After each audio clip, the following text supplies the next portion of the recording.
Hamas के सरबराह शहीद Ismail Haniyeh की नमाज जनाजा तेहरान में अदा। ईरानी सुप्रीम लीडर आयतुल्लाह खामनाई ने इस्माइल हनिया और उनके मुहाफिज वसीम अबू शबान की नमाज जनाजा पढ़ाई। फलस्तीन का परचम और इस्माइल हनिया की तस्वीरें उठाए हजारों अफराद की शिरकत। इस्माइल हनिया को कल नमाज जुमा के बाद दोहा के लोजैल कब्रिस्तान में सुपुर्द खाक किया जाएगा। ईरानी सुप्रीम लीडर आयतुल्लाह खामनाई ने इसराइल पर बराह रास्त हमले का हुक्म दे दिया। अमरीकी अखबार न्यूयॉर्क टाइम्स ने दावा किया कि एक हंगामी मीटिंग में इस्माइल हनिया के इंतकाम लिए अफसरों को ग्रीन सिग्नल दिया गया। आयतुल्लाह खामनाई कह चुके, ईरानी सरजमीन पर शहीद होने वाले इस्माइल हनिया का बदला लेना फर्ज है। कुम में इंतकाम की अलामत सुर्ख परचम लहरा रहा है। इस्माइल हनिया की शहादत कल पाकिस्तान में यौम सोग होगा। वजीर आजम शहबाज शरीफ का हमास सरबराह की शहादत पर गहरे दुख और रंज का इजहार। इत्तेहादी जमातों के इजलास में कहा, बैनुल अक़वामी क़वानीन को पांव तले रोंदा गया।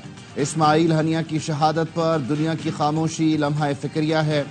एलामिया के मुताबिक कल नमाज जुमा के बाद मुल्क भर में इस्माइल हनिया की गायबाना नमाज जनाजा अदा की जाएगी। फ़लस्तीन से इजहार यकजहती के लिए पार्लियामान में खुसूसी करारदाद लाई जाएगी। एलामिया में कहा गया, अक़वाम आलम इसराइल को जंगी जराइम और फ़लस्तीनियों पर जुल्म के पहाड़ तोड़ने पर कटहरे में खड़ा करें। फ़लस्तीनी ज़ख्मियों को इलाज मुआलजे के लिए पाकिस्तान लाया जाएगा। फ़लस्तीनी मेडिकल तलबा को तालीम जारी रखने के लिए मेडिकल कॉलेजेस में इमदादी बुनियाद पर दाखिला दिया जाएगा।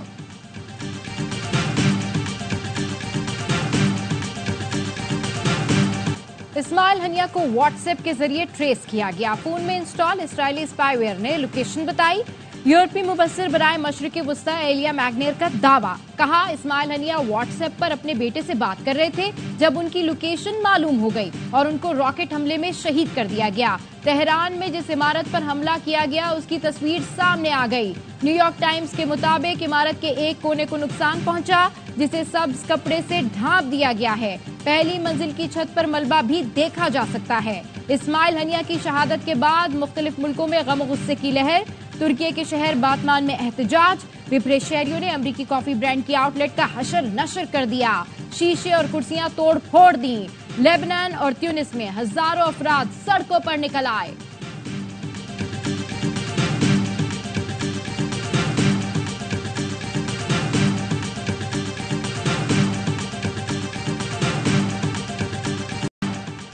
लाहौर में बारिश का 44 साला रिकॉर्ड टूट गया। मूसलाधार बारिश ने शहर डुबो दिया। सबसे ज्यादा 360 मिलीमीटर बारिश एयरपोर्ट के इलाके में रिकॉर्ड की गई। निज़ाम जिंदगी दरहम बरहम। सड़कों पर कई फीट पानी। अंडरपासेस भी भर गए। गाड़ियां पानी में बंद हो गईं। गलियां तालाब में बदल गईं। पानी घरों में दाखिल। सर्विसेज और जनरल अस्पताल में भी पानी जमा हुआ। मरीजों और तीमारदारों को शदीद मुश्किलात का सामना रहा। नेशनल पार्क स्पोर्ट्स कॉम्प्लेक्स में भी घुटनों घुटनों पानी जमा रहा। हादसात में 2 बच्चों समेत 3 अफराद जाम बहक, 15 जख्मी। रावलपिंडी में बारिशों से नशेबी इलाके ज़ेरे आब। रेन इमरजेंसी नाफिज। बरसाती नाले में लड़की डूबकर जाम बहक। 8 घंटे बाद लाश निकाल ली गई। लड़की स्कूटी चलाते हुए नाले में गिर गई थी। कराची में वक्फे वक्फे से बारिश। दर्जा हरारत में कमी।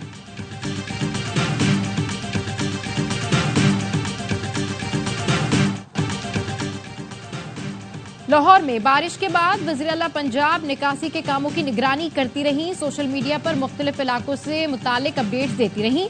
Railway station, Cooper Road, Nicholson Road की तस्वीरें शेयर की। खुर्तबा चौक, मेट्रो स्टेशन और सर्विसेज अस्पताल की वीडियो भी शेयर की जहां से हंगामी बुनियादों पर पानी निकाल दिया गया था। मरियम नवाज ने अपनी टीम और वासा को भी शाबाश दी। लिखा, लाहौर की जिला इंतजामिया ने रिकॉर्ड तोड़ बारिश में मुतारिक किरदार अदा किया। फील्ड में मौजूद रहे। पानी की फौरी निकास को यकीनी बनाकर अवाम के लिए आसानियों का बाइस बने।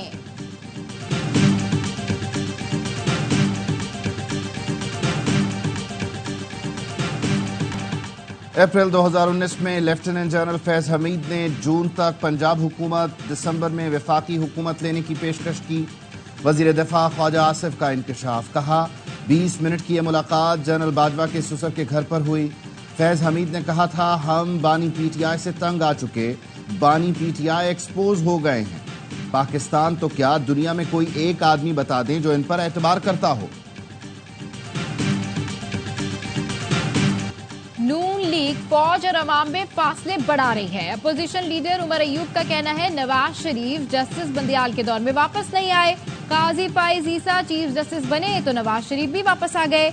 मुतालबा किया चीफ जस्टिस सुप्रीम कोर्ट बानी के मुकदमे ना सुने। सुप्रीम कोर्ट के चीफ जस्टिस हमारे केस ना सुने। बोले बानी पीटीआई का खुसूसी पैगाम है 5 अगस्त को अवाम स्वाबी पहुंचे, जलसे के जरिए बानी पीटीआई से मोहब्बत का सबूत दें। असद कैसर ने कहा कि आइंदा 2 हफ्ते में ग्रैंड अलायंस बनाने जा रहे हैं। जो लोग सड़कों पर तहरीक चला रहे हैं उन सबको इकट्ठा करेंगे। तमाम जमातों से राब्ते और मुशावरत होगी।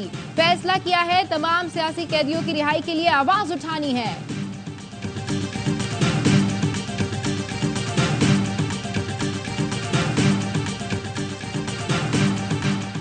पीटीआई को फौज से किस बात के मुज़ाकरात करने हैं? फौज में भी फिर सियासत में मुदाखलत की सोच नहीं होगी। वफाकी वजीर एहसन इकबाल का इंटरव्यू, कहा फौज पीटीआई मुज़ाकरात पर कोई परेशानी नहीं। पीटीआई पर पाबंदी लगे या ना लगे ये तय है कि उसने रियासत पर हमला किया। इस तर्ज सियासत पर अमरीका और बरतानिया भी किसी जमात को सियासी किरदार की इजाज़त नहीं देंगे। तलाल चौधरी ने कहा कभी सिपह सालार तो कभी मुनसिफ आला पसंद नहीं। ये चाहते हैं इन्हें मुनसिफ आला ऐसा मिले जो इन्हें गुड टू सी यू कहे। बानी पीटीआई कुछ अरसा नजरें झुकाते हैं फिर वैसे ही हो जाते हैं। उन्होंने तोशा खाना में वो काम किया जो दर्जा चहारुम का मुलाजिम न करे।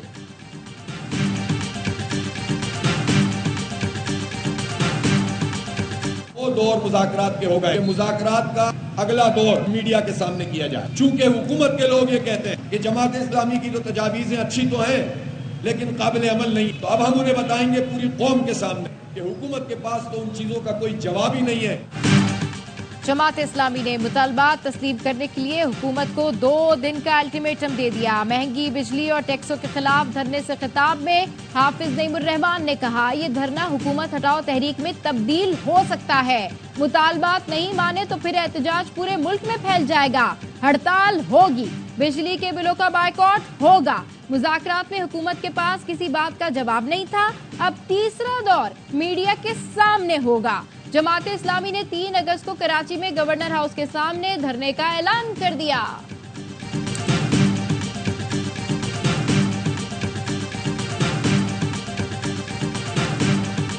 अगर कोई समझता है कि वह धरने से ऐलान करके हम उठ जाएंगे, देखिए ये मुनासिब तरीकेकार नहीं है।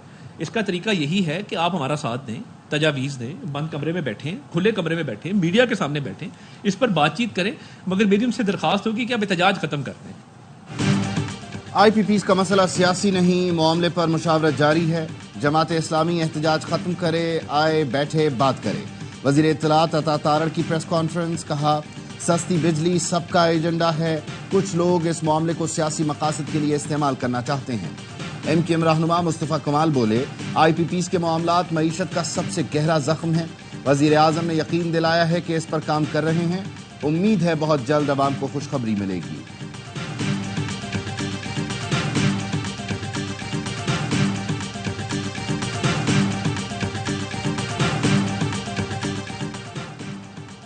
IPPs पर ताजरों ने सदर मुमलिकत से मदद मांग ली। साबिक निगरां वज़ीर तिजारत गौहर एजाज की सरबराही में ताजिर तंजीमों के वफ्द की मुलाकात।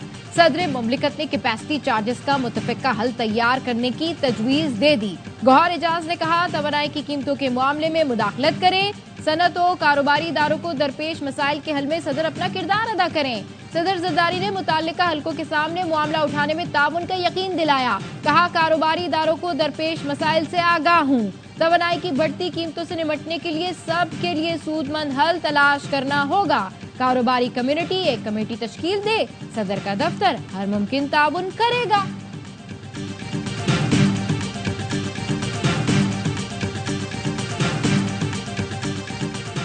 तवानाई सेक्टर की जानिब से 5 बड़े पावर हाउसेस को टैक्स फ्री अदायगियों का इंकशाफ। सालाना रिपोर्ट के मुताबिक हब पावर को 16% सलाहियत पर 260 अरब और एंग्रो को 54% सलाहियत पर 74 अरब की अदायगी की गई। लकी ग्रुप को 28% सलाहियत पर 62 अरब रुपए, सफायर को 34% पर 34 अरब रुपए अदा किए गए। सनतकार मियां मंशा के पावर हाउसेस 13% सलाहियत पर चले, जिनको सालाना 25.6 अरब अदा किए गए। वजारत तवानाई ज़राए का कहना है IPPs को मुआहिदे के तहत अदायगियाँ होती हैं। कोई बेज़ाब्तगी है तो सामने लाई जाए, कार्रवाई होगी।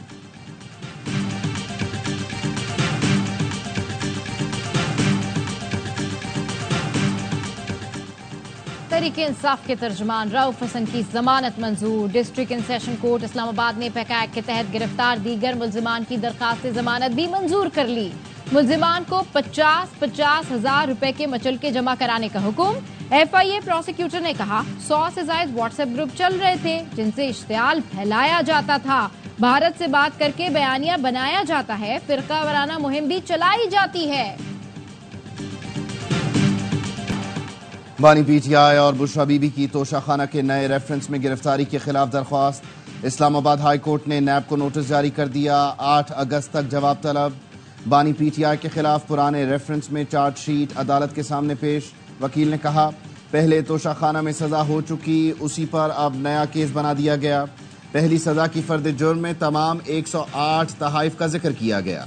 जस्टिस गुल हसन औरंगजेब बोले वो केस ग्राफ ज्वेलरी की हद तक था। नैब ने पहले भी ज्वेलरी सेट मांगा था, आपने नहीं दिया, अब भी आप तहाइफ पेश नहीं कर रहे।